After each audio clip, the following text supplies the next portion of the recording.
इस बीच देखिए एफबीआई की टीम शूटर एलन थॉमस कोल के घर पहुंची है।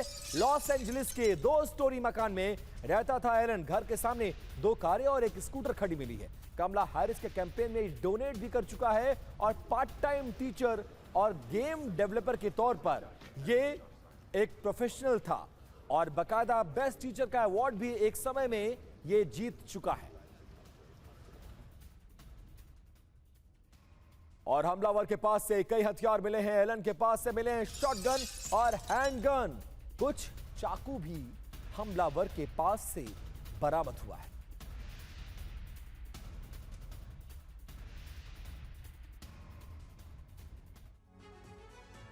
अब देखिए हमलावर की पूरी कुंडली क्या कहती है, कहां पढ़ा, कैसे यहां तक पहुंचा, क्या कुछ उसके पास से बरामद हुआ। सबसे पहले वो जान लेते हैं। 2017 में एलन कोल मैकेनिकल इंजीनियरिंग कंप्यूटर साइंस में उसने मास्टर्स की डिग्री ली।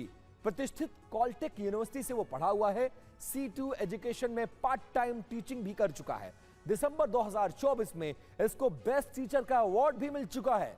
वीडियो गेम डेवलप भी करता था और फर्स्ट लॉ नॉम के नाम से एक और गेम बना रहा था। इसके साथ साथ व्हीलचेयर के लिए इमरजेंसी ब्रेक बना भी चुका है। 2017 में लोकल अखबारों में इसका नाम भी छपा हुआ और इंपॉर्टेंट ये है कि कमला हैरिस के कैंपेन में ये $25 डोनेट भी कर चुका है। तो इन तमाम एंगल्स को, इसके बैकग्राउंड को चेक किया जा रहा है। एक इतना ज्यादा पढ़ा लिखा शख्स, इतना टैलेंटेड, बेस्ट टीचर, व्हीलचेयर बना रहा है, तमाम तरह के गेम डेवलप कर रहा है, सब कुछ करने वाला आदमी अगर हथियार उठाता है तो उसके पीछे रीजन क्या हो सकता है। हालांकि ये जांच का विषय प्रोफेसर राजन, कैसे देखा जाए, इसकी जब कुंडली देखी जाए तो फिर क्या इसको सिर्फ लोकल एंगल पर निर्धारित कर दिया जाए? क्या अमेरिका में जो भी हैपनिंग चल रही है, जो ट्रंप से असहमतियां हैं, क्या ये सिर्फ उतने भर को बदला लेने की कार्रवाई है या फिर इसका एंगल, इसका कैनवस बड़ा करके देखने की जरूरत है? क्योंकि सामने डोनाल्ड ट्रंप थे और उनसे 140 फीट की दूरी पर यह हमलावर था। देखिए विपिन, मैं अमेरिका में पढ़ाई किया हूं तो थोड़ा सा वहां का गन कल्चर इत्यादि को समझता हूं। वहां जो 2 सबसे बड़ी समस्या है, एक तो आप गन कल्चर का जानते हैं कि कितना इजीली कोई भी आदमी वहां पे गन एक्वायर कर सकता है। हालांकि वाशिंगटन में लॉज उतने आसान नहीं है, लेकिन इसके बावजूद कितने सारे वेपन्स वहां पे सेल होते हैं, उससे आपको अंदाज लगेगा कि उनकी लॉबी बहुत मजबूत है। गन को लेकर बड़े सेंसिटिव है, उसको वो फंडामेंटल राइट्स के रूप में अमेरिकन देखते हैं और जिसके कारण से स्कूल से लेकर सब जगह इस ढंग की घटनाएं काफी ज्यादा होती है अमेरिका में, पूरे विश्व की तुलना में अगर करेंगे।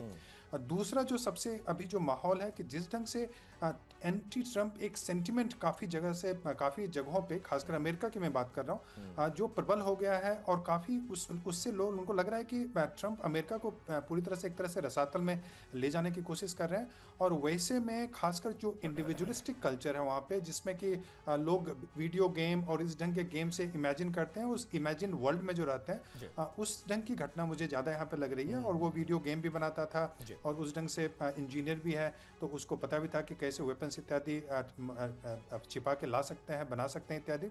तो मुझे लगता है कि वो एक बहुत लार्जर पिक्चर है जिसके कारण, और कैलिफोर्निया जहां से वो आता है वहां पे एंटी ट्रंप सेंटिमेंट काफी स्ट्रांग है। अब जानते हैं कि कैलिफोर्निया कंप्लीटली ग्रीन स्टेट है, इमिग्रेंट्स काफी ज्यादा है, तो वैसे में एंटी ट्रंप सेंटिमेंट स्ट्रांग है। और वैसे में इस ढंग का आदमी जो कि थोड़ा सा अगर OHD या उस ढंग का कोई भी साइकोलॉजिकल इशू रहा होगा और इस कारण से उसने, मुझे लगता है, ऐसा किया है। लेकिन कई सारे एंगल्स हैं जिनके डॉट्स को कनेक्ट करने की जरूरत है। उसका कैलिफोर्निया कनेक्शन, उसकी पढ़ाई लिखाई, उसकी असहमतियां और जिस तरह से उसने डोनेट किया है ट्रंप की विरोधी पार्टी को, उन तमाम चीजों को जोड़कर देखने की जरूरत है। फिलहाल गिरफ्त में है, कल FBI उसको कोर्ट में पेश करेगी। नजर हमारी बने रहेगी, एक एक अपडेट आपको बताएंगे। लेकिन इस बीच एक बड़ी खबर, व्हाइट हाउस की प्रवक्ता का फॉक्स न्यूज पर गोली चलने वाला बयान को लेकर हंगामा चल ही रहा था कि कैरोलिना लेविट के पति के एक बयान से सनसनी फैल गई। फॉक्स न्यूज की एक रिपोर्टर के मुताबिक कैरोलिना लेविट के पति, जो कि होटल में थे, उन्होंने उस रिपोर्टर को घटना से पहले कहा था कि ज्यादा बचकर रहना आज। ये कहते हुए वो काफी गंभीर हो गए और उसके बाद ये बयान अब चर्चा में।